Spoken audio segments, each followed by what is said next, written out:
गुरु प्यारी साध संगत जी, सभी को प्यार भरी राधा। स्वामी जी, आज की ऐसा कि हम सुनेंगे एक छोटी सी बच्ची की है जो कि अपने गुरु पर पूर्ण विश्वास रखती है, श्रद्धा रखती है।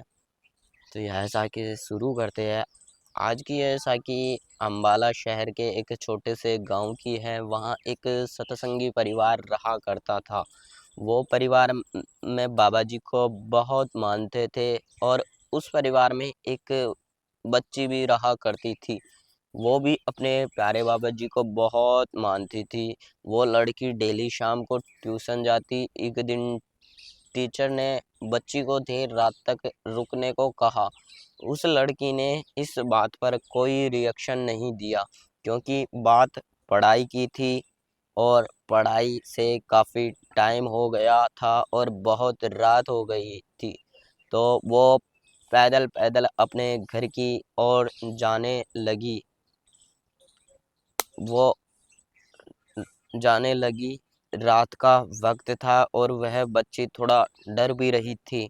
लेकिन जब बात प्यार, विश्वास और श्रद्धा की हो तो उसकी जुबान पर पहला नाम अपने प्यारे बाबा जी का ही आता था और वह अपने प्यारे बाबा जी का नाम लेकर धीरे धीरे आगे बढ़ने लग रही थी। थोड़ी देर बाद उस लड़की ने एक रिक्शा वाले को देखा और उसकी ओर ही आ रहा था और जल्दी ही उसके पास आकर रुका और बोला कि हे लड़की, इतनी देर रात को तुम अकेली कहाँ जा रही हो? चलो, तुम्हें मैं छोड़ देता हूँ जहाँ भी तुम्हें जाना है। लेकिन उस बच्ची ने ऑटो वाले को साफ मना कर दिया। उस बच्ची ने बोला कि मैं खुद चले जाऊंगी। ऑटो वाले ने फिर से जाने के लिए कहा। फिर वो लड़की थोड़ा डरने लगी और कोई भी नहीं था। लेकिन फिर उस बच्ची ने थोड़ी हिम्मत की और ऑटो में बैठ गई। लेकिन मन थोड़ा डर भी रहा था और इस प्रकार का डर भी होना लाज भी होता है, क्योंकि एक तो रात का वक्त और फिर उस बच्ची की रात को अकेले घर पर जाना। उस बच्ची की अपनी गलती का भी एहसास हो रहा था कि लेट नाइट नहीं रुकना चाहिए था। लेकिन वो बेचारी लड़की करती भी तो क्या करती। जो गलती उसने करनी थी वो कर दी। अब वह इसके बाद में क्या कर सकती थी और ना ही वो टीचर से कुछ कह सकती थी। अब तो उसके पास सहारा था तो सिर्फ और सिर्फ अपने मालिक का था। ऑटो वाले ने अपने ऑटो में बिठाया और उस बच्ची के बताए रास्ते पर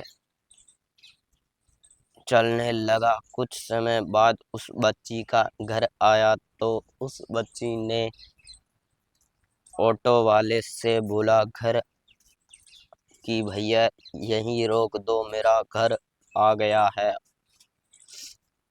उस बच्ची ने ऑटो से उतरकर उस ऑटो वाले को एक सवारी के हिसाब से पैसे देने लगी।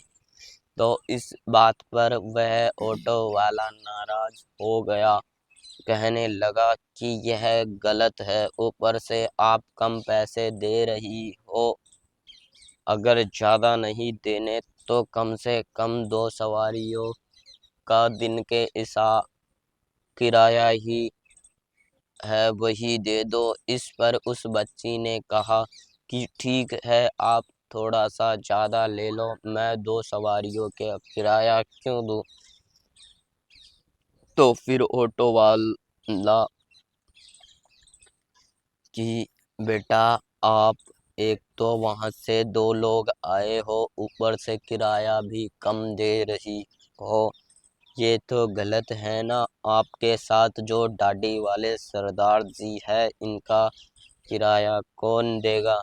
ये तो कुछ बोल नहीं रहे और मैं कोई मूर्ख नहीं जो रात को 2 सवारियों को लेके आऊं और किराया एक का लूं, आप दोनों का किराया मुझे दो। बस उस लड़की ने यह सुना तो उस लड़की ने तुरंत ही अपने बैग से पैसे निकाल कर तुरंत ऑटो वाले को दे दिया और उस बच्ची का रोना ऑटो वाले की समझ से बाहर था।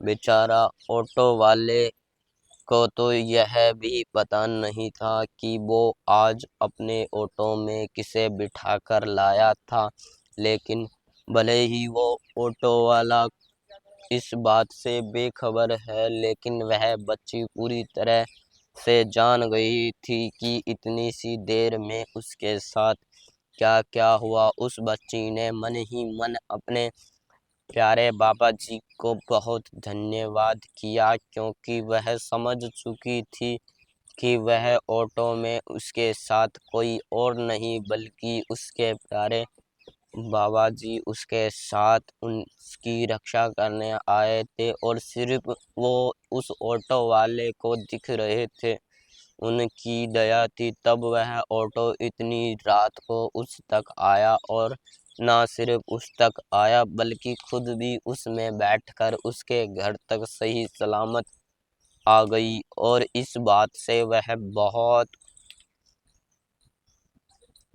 उसे पूरा विश्वास था अपने बाबा जी पर। अगर आपको यह साखी अच्छी लगे तो वीडियो को लाइक करें और अपने दोस्त और रिश्तेदारों को यह वीडियो शेयर करें और नई नई साखी सुनने के लिए हमारा चैनल को सब्सक्राइब करें।